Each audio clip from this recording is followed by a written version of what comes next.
Semana que acaba, semana que começa. A semana que terminou foi completamente dominada pelo assunto das tarifas globais norte-americanas, uma semana onde ainda contámos com dados da inflação na Europa, com dados do mercado de trabalho nos Estados Unidos e ainda com muitos discursos, tanto por parte dos responsáveis da Reserva Federal dos Estados Unidos como do Banco Central Europeu. A agenda económica começou cedo na semana, logo com a divulgação dos dados da inflação na Europa, que até saíram ligeiramente abaixo do esperado. A inflação global caiu de 2,3% para 2,2%, com a inflação subjacente sem a energia nem os alimentos a cair de 2,6% para 2,4%, quando o mercado esperava algo em torno dos 2,5%. Já no mercado de trabalho norte-americano, isto já após a divulgação das tais tarifas nos Estados Unidos, verificámos uma surpresa no número de empregos criados durante o mês de março, que saiu acima das expectativas. O mercado esperava cerca de 130 mil e acabaram por sair 228 mil novos postos de trabalho criados, isto com uma revisão do mês anterior dos 151 mil para os 117 mil, uma revisão em baixa, portanto. A taxa de desemprego subiu ligeiramente, 4,1 para 4,2, mas foi acompanhada por um aumento da taxa de participação e o crescimento médio salarial saiu rigorosamente em linha com o esperado, com a continuação de 0,3% a nível mensal. De facto, foram as tarifas aquilo que mais impactou os mercados. Finalmente, Donald Trump acabou por colocar impor as tais tarifas universais, as tais tarifas globais e tarifas recíprocas em curso, apontando para os tais 34% de aumento nas tarifas já impostas à China. Na Europa teve, digamos, os 20%, enquanto há um mínimo universal, das tais tarifas globais norte-americanas, de 10%. Isso acabou por ter um impacto fortíssimo no mercado e foi realmente o grande motor de todos os mercados, desde os mercados de commodities, obviamente, que sim, mercados acionistas e mercado cambial. Digamos, a aversão ao risco criada por isto só acabou por aumentar já no final da semana mesmo, com o anúncio de retaliações por parte da China de igual montante, ou seja, anunciaram a imposição de 34% de tarifas aos produtos norte-americanos. Isto em que a aversão ao risco, ao fim de contas, acaba cada vez mais por aumentar, com, por exemplo, a agência de rating da Fitch, que baixou a classificação da China de A+ para A. Claro que tudo isto acabou por levar a uma semana bastante negra nos mercados acionistas, nos mercados financeiros em geral, mas nos mercados acionistas em especial, em que, como vemos por aqui, os principais índices a nível global caíram um pouco menos de 10%, à volta dos 9%, desde o Japão à Europa, aos Estados Unidos. Todo o mercado acionista acabou por cair em conjunto. Isto quando acabámos um trimestre e, por exemplo, aqui o que nós podemos ver é que ainda assim, e apesar de ter sido impulsionado, digamos, pelos Estados Unidos esta forte aversão ao risco, o que vemos é que temos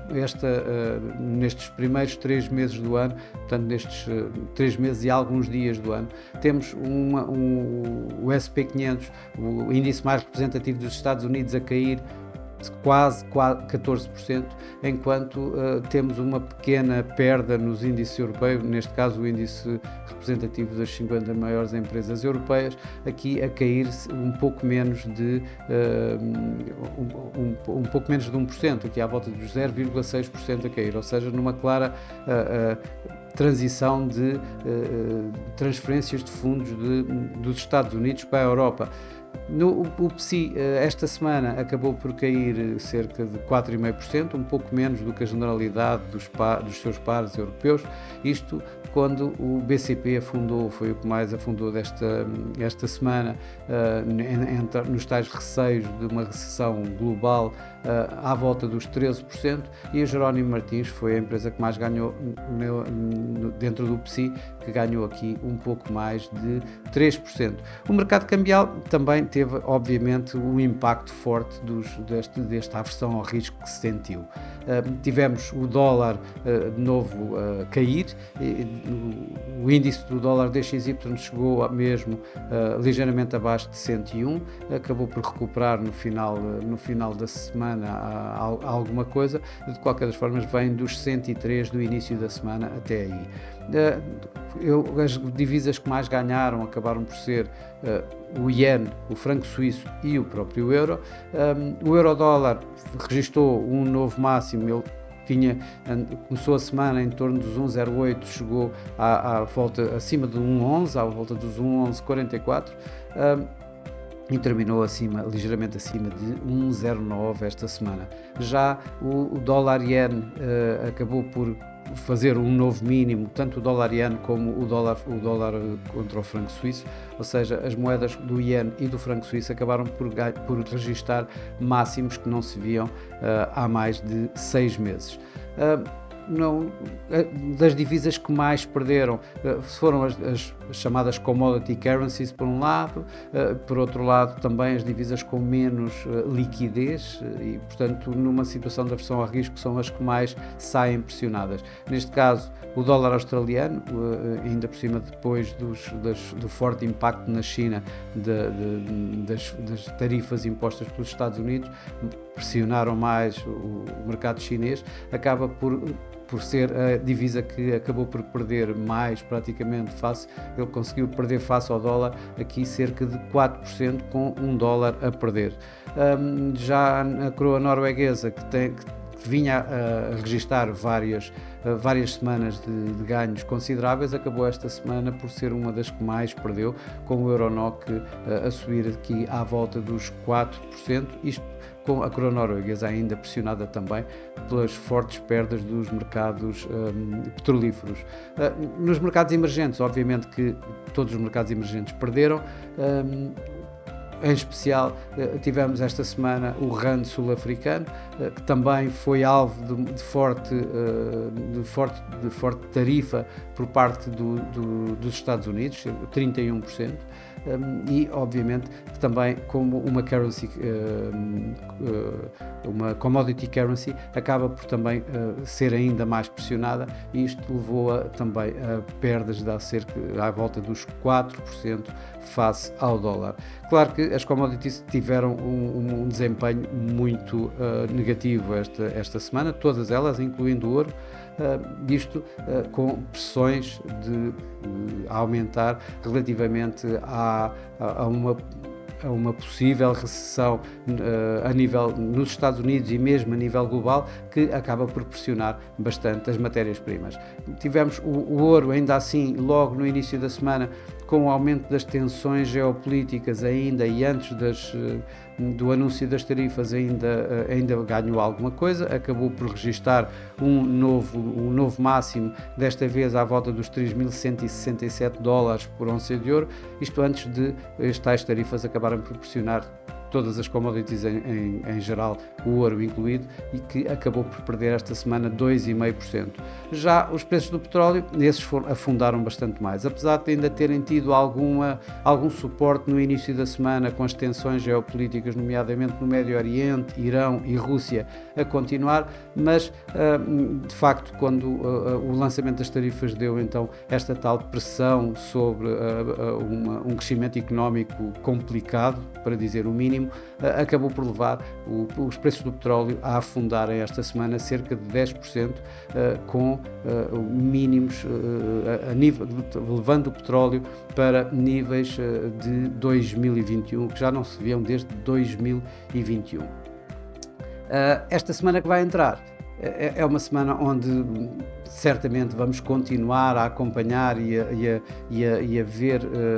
a guerra comercial, de que forma é que vai impactar os mercados uma vez mais. Isto numa semana onde vamos ter também mais dados económicos, principalmente nos Estados Unidos, na inflação, Universidade de Michigan, e ainda minutas do Fed. E muitos discursos que vão existir ainda, tanto por parte do Banco Central Europeu como por parte da Reserva Federal, de membros da Reserva Federal. Ora, é evidente que a guerra comercial ainda agora começou e esta semana provavelmente o que vamos ver e o que vai impactar mais uma vez os mercados vão ser, com certeza,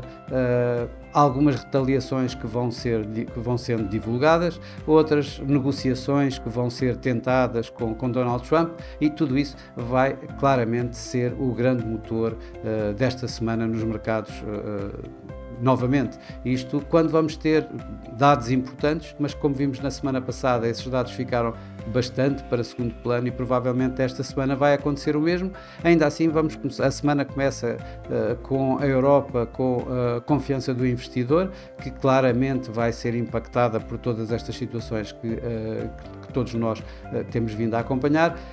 E mais tarde vamos ter então a inflação dos Estados Unidos, vamos ver até que ponto é que isso poderá alterar aqui o panorama, pelo menos em termos das respostas da Reserva Federal a tudo isto. A inflação, as expectativas para a inflação, para as previsões para a inflação são de uma queda de 2,8 para 2,6, com a inflação subjacente a cair de 3,1 para 3%. Provavelmente um pouco mais importante ainda do que estes números de inflação, a não ser que eles saiam realmente muito fora daquilo que está à espera, poderão ser os dados, uma vez mais, da Universidade de Michigan. A confiança do consumidor afundou completamente há um mês atrás, vamos ver o que e depois ainda foi revista em baixa, vamos ver o que é que os números nos trazem desta vez, esta semana, este mês, que também as próprias previsões também apontam para mais perdas. Por outro lado, as expectativas de inflação no curto e no curto e no longo prazo,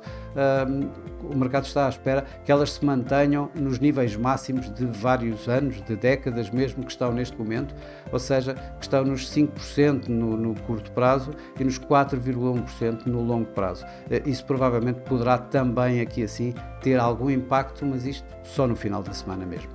Pelo meio vamos ter ainda as tais minutas, vamos ter muitos discursos de membros da Reserva Federal e vamos ter as tais minutas que obviamente que são sobre um acontecimento antes destas tarifas, minutas essas que deverão de alguma forma dar alguma ideia de como é que chegaram às tais projeções dos dot plot, nomeadamente, que o mercado, digamos, não está a cumprir quando vemos que as probabilidades dadas pela Fed Watch Tool apontam já para 4 cortes de taxa de juros e não para os 2 cortes, inclusive 2 cortes hawkish, que as projeções mostravam aqui assim há uns dias atrás. No Banco Central Europeu, foram vinculadas algumas notícias de que havia já cada vez uma maior apetência, digamos, para os membros do Banco Central Europeu para fazerem uma pausa no ciclo de cortes de taxa de juros que têm vindo a fazer ultimamente. Vamos ver nos discursos desta semana dos vários membros do Banco Central Europeu que também vão discursar durante esta semana, se começamos a ver um recuo nisso, na medida que poderão o impacto que as tais tarifas globais tiveram no tal sentimento económico e nas expectativas relativamente ao crescimento na Europa. Por fim, vamos ter mais um Banco Central decidir sobre taxas de juros, desta vez na Nova Zelândia, o RBNZ, em que o mercado espera um corte de taxas de juros, um novo corte de taxas de juros em 25 pontos nesta próxima reunião, de 3,75 para 3,50. E para esta semana é tudo. Desejo a todos uma boa semana, bons negócios, e eu para a semana cá estarei com mais um Semana que Acaba, Semana que Começa. Até lá!